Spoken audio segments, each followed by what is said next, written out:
Assalamualaikum warahmatullahi wabarakatuh. Saya Ismawati Haskin dari kelas 12 Bahasa dan Budaya. Di video kali ini saya akan menjelaskan materi tentang budidaya unggas petelur dan pedaging. Untuk itu, mari saksikan video berikut ini. Apa itu budidaya unggas petelur? Jadi, budidaya unggas petelur adalah kegiatan untuk menghasilkan produk budidaya berupa telur. Nah, kalau budidaya unggas pedaging adalah kegiatan untuk menghasilkan produk budidaya ternak berupa daging. Yang membedakan adalah kalau pedaging yang dihasilkan daging, kalau petelur yang dihasilkan telur. Ciri-ciri unggas yang pertama yaitu bersayap, yang kedua berbulu, yang ketiga memiliki kaki, dan yang keempat memiliki paruh. Kemudian kita akan mempelajari jenis-jenis unggas. Jenis-jenis unggas ada 3. Yang pertama yaitu ayam, yang kedua itik, yang ketiga burung. Nah, ayam ini dibagi lagi menjadi 2, ayam petelur dan ayam pedaging. Ciri-ciri ayam petelur, dia itu biasanya bobotnya lebih ringan dan telur yang dihasilkan per tahun itu 260 sampai 280. Kemudian kalau ayam pedaging ini ciri-cirinya dia bobotnya lebih berat. Kemudian telur yang dihasilkan itu 270 sampai 290 per tahun. Kalau itik, ada banyak jenisnya seperti itik malabio, itik mojosari, dan lain-lain. Kemudian kalau burung yang sering dibudidayakan oleh orang Indonesia adalah burung tudung. Nah, setelah kita mengetahui jenis-jenis dari unggas, maka di sini saya akan lebih mempelajari ataupun menjelaskan tentang ayam, yaitu ayam pedaging dan ayam petelur. Lalu apa sih yang bisa dihasilkan dengan kita membudidayakan unggas petelur maupun unggas pedaging? Nah, kalau unggas pedaging ini biasanya dipasarkan menjadi 3 bagian. Yang pertama ada ayam potong, ada ayam utuh, kemudian ayam tanpa tulang. Nah, kalau ayam petelur otomatis produk yang dihasilkan ada telur. Kemudian kalau yang dalam bentuk produk matang itu bisa dihasilkan seperti soto ayam, ada ayam gulai, dan lain sebagainya. Oke, setelah sampai sini maka kita akan melanjutkan materi tentang tahap-tahap dalam membudidayakan unggas petelur dan pedaging. Nah, tahapnya ini dibagi menjadi 3. Yang pertama, persiapan lokasi. Yang kedua, persiapan sarana dan prasarana. Dan yang ketiga, persiapan bibit. Tahap yang pertama yaitu persiapan lokasi. Agar hewan yang dihasilkan dapat tumbuh dengan sehat, tentu kita harus mempertimbangkan beberapa hal sebelum kita memilih lokasi untuk membudidayakan unggas petelur ataupun unggas pedaging. Apa saja yang perlu kita pertimbangkan? Yang pertama yaitu lokasinya harus jauh dari keramaian agar hewannya dapat tumbuh dengan baik tanpa harus diganggu dengan masyarakat. Kemudian yang kedua, lokasinya harus dekat ataupun mudah dijangkau dengan lokasi pemasaran. Yang ketiga yaitu lokasi harus dekat dengan sumber air. Kemudian yang keempat, lokasinya harus menetap ataupun tidak berpindah-pindah dari satu tempat ke tempat yang lainnya agar perkembangbiakan hewan dapat kita pantau dengan benar. Kemudian tipe tanahnya harus memiliki kelembapan suhu yang ideal. Nah, kelembapan suhu yang ideal untuk budidaya unggas yaitu sekitar 60-70%. Kalau kelembapannya rendah, maka bulu-bulu dari ayam ini ataupun dari unggas-unggas lain pun akan menjadi buruk ataupun tidak bagus. Nah, kalau kelembapannya tinggi malah menghasilkan kadar amoniak yang tinggi. Hasilnya apa? Hasilnya maka akan mengganggu saluran pernafasan bagi unggas. Tahap yang kedua yaitu persiapan sarana dan prasarana. Apa saja yang perlu kita persiapkan untuk membudidayakan unggas petelur dan pedaging? Yang pertama yaitu kandang. Kandang yang diperlukan ini harus memiliki suhu sekitar 32 sampai 35 derajat Celcius.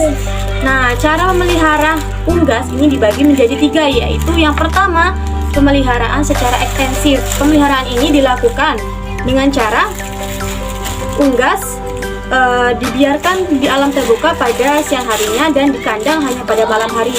Nah, ini biasanya diberlakukan pada ayam petelur. Nah, kemudian yang kedua ada juga pemeliharaan secara semi intensif. Pemeliharaan ini dilakukan dengan cara terkadang dibiarkan di kandang dan biasanya juga dibiarkan di alam terbuka. Kemudian yang ketiga yaitu pemeliharaan secara intensif. Pemeliharaan ini hanya fokus di kandang.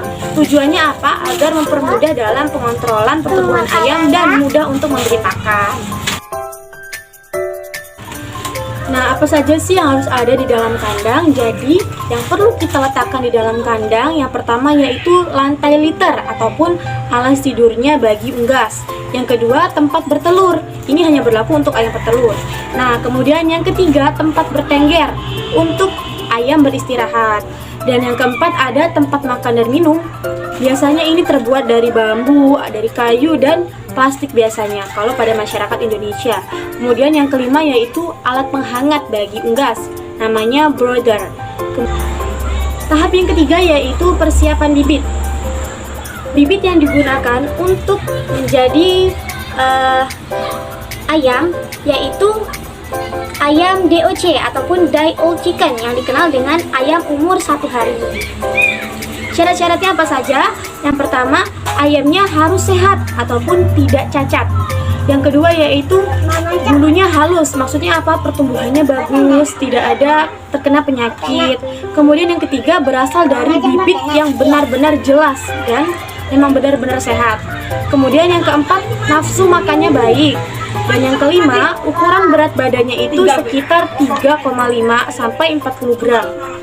Dan yang keenam, tidak ada tinja di duburnya.